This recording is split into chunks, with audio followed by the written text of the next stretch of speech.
ay soo dhawaanayso xilliga la qorsheeyay inay dhacdo doorashada Soomaaliya ayaa waxaa jira walaac iyo cabashooyin ay qabaan qaar ka mid ah musharaxiinta ururada bulshada rayidka ah iyo waliba qayb ahaan beesha caalamka. Cabashadan ayaa ah laba nooc oo kala ah tan koowaad dib u dhac muuqanaya oo ku aadan in doorashada waqtigeeda aysan ku dhacaynin iyo tan labaad oo ah in si xalaal ah oo nadiif ah ay doorashada u dhacdo.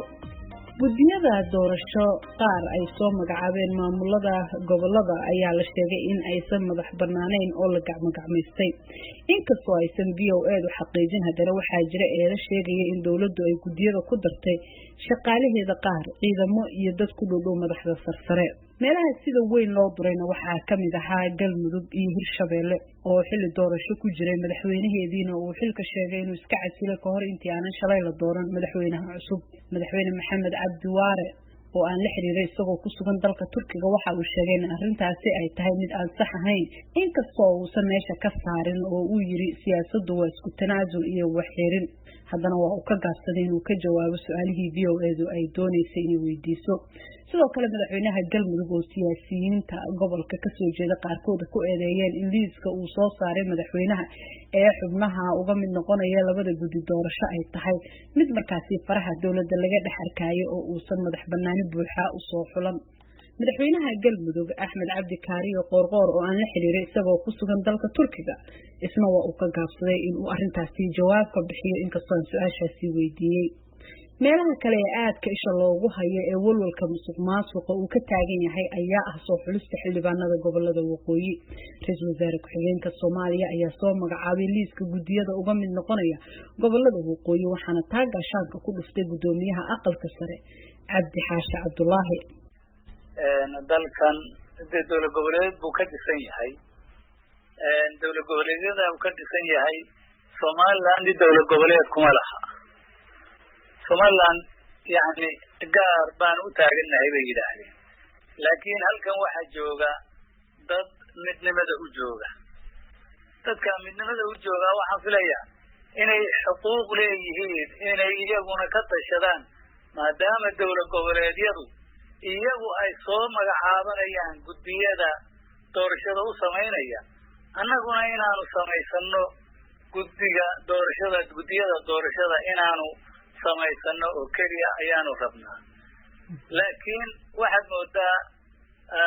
dawladdu inay annaga yani na boobayso oo boob cad uu jiro oy leeyihiin annaga idin samaynayna. qodobka labaad ee meesha ku jira waxa weeye xukuumad kasta dawlad goboleed kasta xukuumadda xubnay ku leedahay sida annaguna aanu xubnuun ugu leenahay. kolka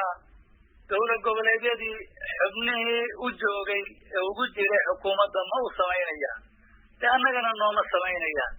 xukuumaddii dhaxana cidnaba uma samaynayso. qodobka kale ee meesha yaallaa waxa weeye gudiyadii waxaa laga samaynayaa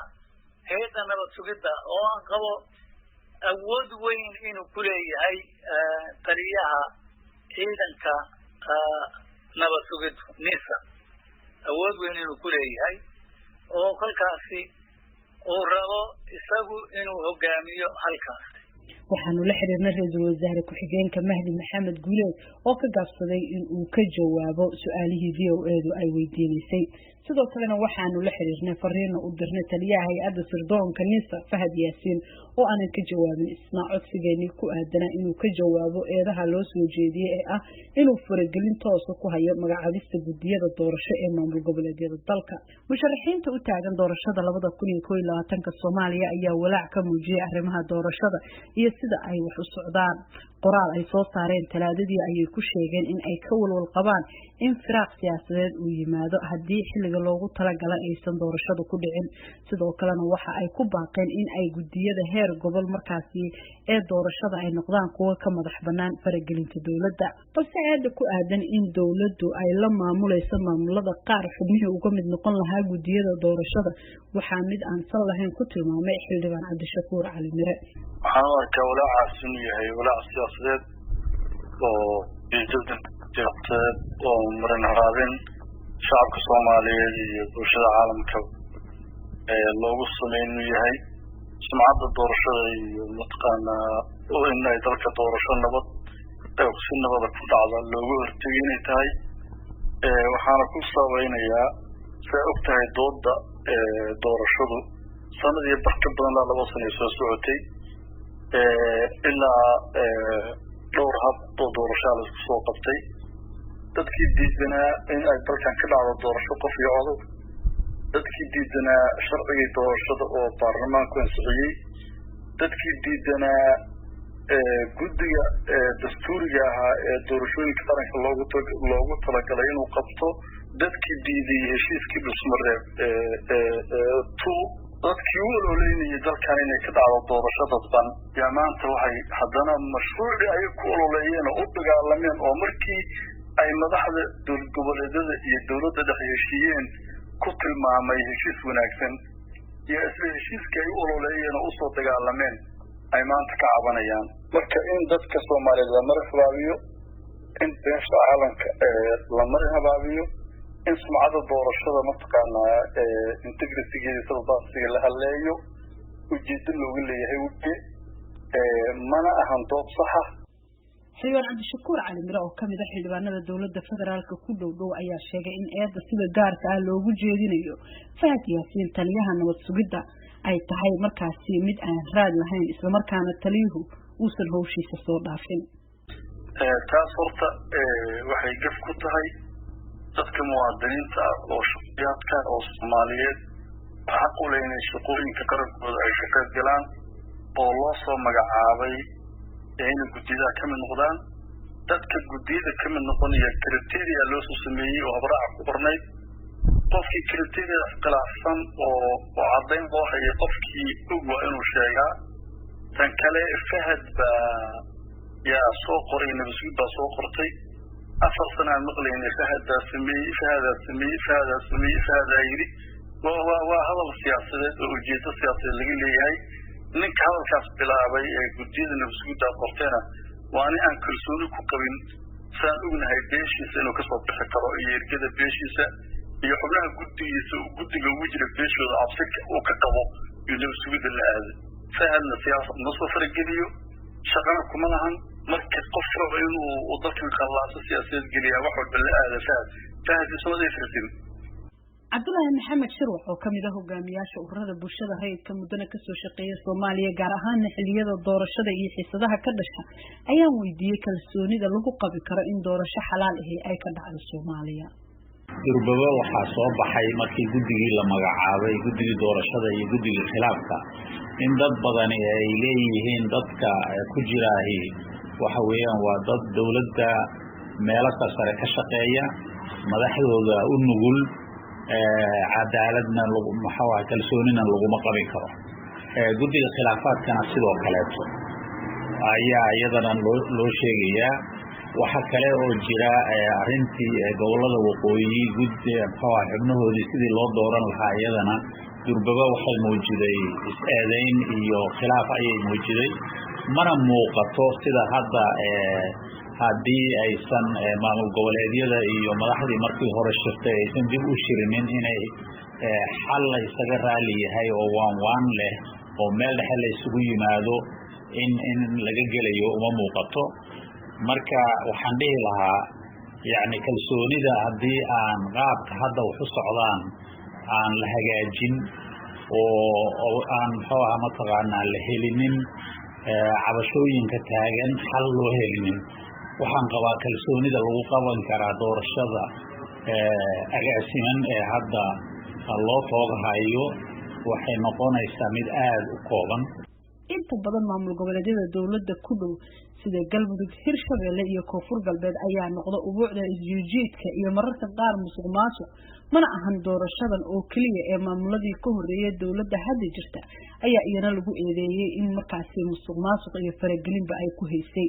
haddaba maxay goboladani uga duwan yihiin maamulada kale waxaan su'aashaasi weydiiyay Mursal Sane oo ka tirsan Macadka Heritage waxaan ku soo koobi karaa horta dowlad goboleedka Puntland waa dowlad goboleed dhisan 20 sano ka badan kana faac weyn dowladda dhexe Soomaaliya oo laga hor aasaasay yeeshayna ilaa xad hay'ado dowladeed oo shaqeeya marka taas ayaa waxa u suurtagelinaysa Puntland in ay ka duwanaato dowlad goboleedka kale ee dalka. Puntland marka haddaan tusaale usoo qaato doorashadii ugu dambeysay ee ka dhacday dhowr sano kahor 2 sano kahor iyo wixii ka dambeeyay wixii ka dhacay dowlad goboleedka kale dalka ayaa tusaale cad u ah. doorashadii ka dhacday Puntland waa lagu tartamay, tartankaasna wuxuu gaaray ilaa 3 wareeg. dadkii musharaxiinta madaxweynaha ahaa ayaa waxa uu gaarsiiyey ilaa 3 wareeg inay isla gaaraan doorashada. taas ayaa marka waxay ku tusaysaa in maxaa la dhahay meesha lagu tartamay oo doorasho ka dhacday oo si ay ku jirto tartan xoogan loogu tartamay ayaa meesha kaga muuqanaya. taas marka waxaa sabab u ah marka hay'adahaas dhisan iyo xildhibaanadii meesha ka jira oo ay soo xuleen dhaqankii asalka ahaa meesha ka jiray soo jireenka ahaa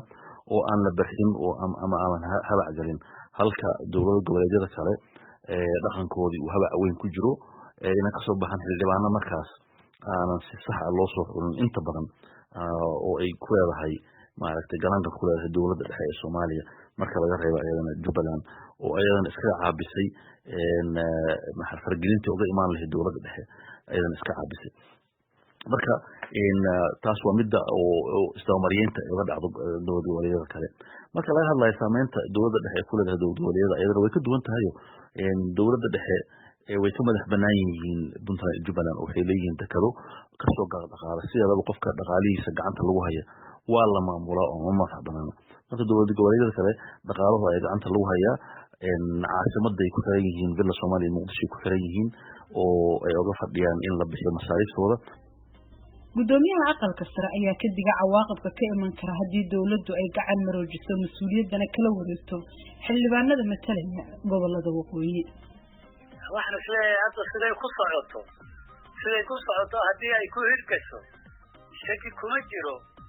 musuqmaasuq iyo cadaalad darradii ugu weyneyd baa ka dhacaysa. marka maxaa idin qorshaysan idinka hadda? waxaa noo qorshaysan oo annagu waxaanu leenahay si cadaalada ha loo xulo oo cid waliba iyada xulanaysa annaguna aanu ka mid noqono kuwa xulanaya guddiyadooda doorashada. wuxuu kugu tilmaamay ra-iisul wasaare ku-xigeenka inaad tahay mucaarad qof dowladda ku ah. arrintaasi waa gabu isagu galay, isagay gaar u tahay. isku soo wada duuba doorashada soo socota ayay dhici kartaa in eeduhu ay sii bataan,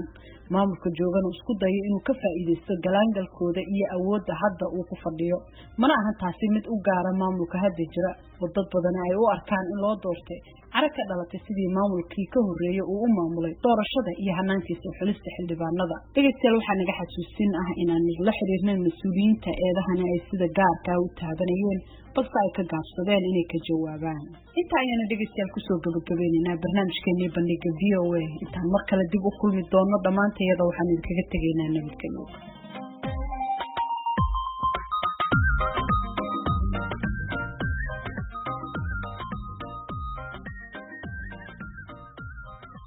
haddii aad ku cusub tahay fadlan channelkan subscribe saar calaamadda gambaleelkana furo si ay kuu soo gaaraan fiidiyoyada ama muuqaalada kale ee aanu duubnay ama aan hadda rabno in aan duubno. share dheh oo sii faafiyo lana wadaag saaxiibada. haddii aad faalo qabtana commentiga hoose noogu soo gudbi.